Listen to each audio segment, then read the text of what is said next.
In the past few weeks, we actually put up a comparison between Himalayan art and some Japanese art.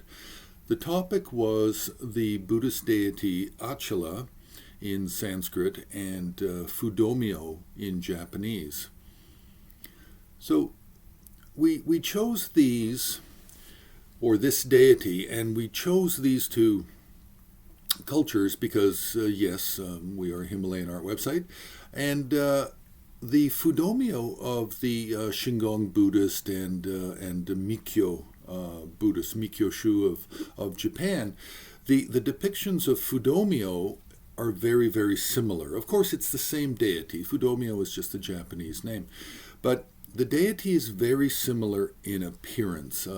Male, wrathful, one face, two arms, the right hand holding at the chest or holding at the waist, holding or brandishing a sword held aloft. The right hand with a wrathful gesture, holding a lasso. And in the Japanese version, often just seated in a relaxed posture, which we can find with one early example of Kashmiri Achala.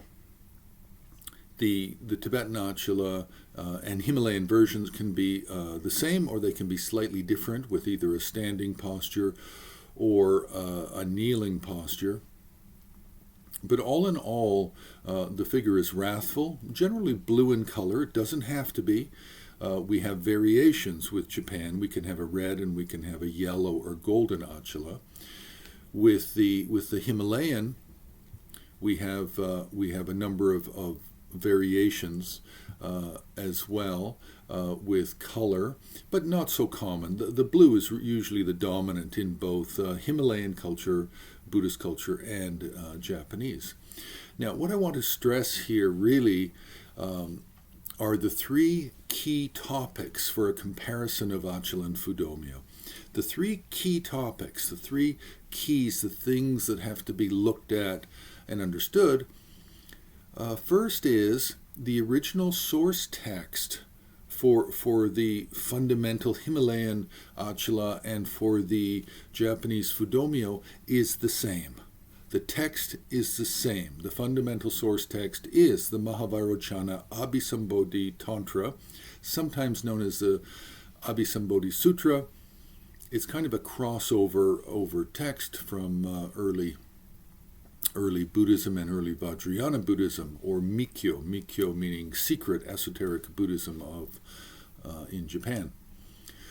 So the two Achalas, Himalayan and Japanese, have the same source text, fundamental source text. Secondly, their iconographic descriptions are essentially the same, with minor variations, but essentially the same. The third key topic is that the variations in the Himalayan art and iconography, the variations come about because they're using other Sanskrit texts which weren't necessarily available in China or Japan at the time. And these are texts which are regarded as being Sarma. These are the later Sanskrit Indian Buddhist tantras that have slightly different descriptions of Achala, such as the standing form, the kneeling form, the Achala with a consort, with a mandala. These are all later tantras that came after the Mahavairochanaabisambhodi Tantra. So the Japanese version is still using the Mahavairochana version plus some commentarial material, texts, and later inspirational material from Japanese teachers, such as the development of the yellow or golden Achala or the red Achala. So these are really the key points.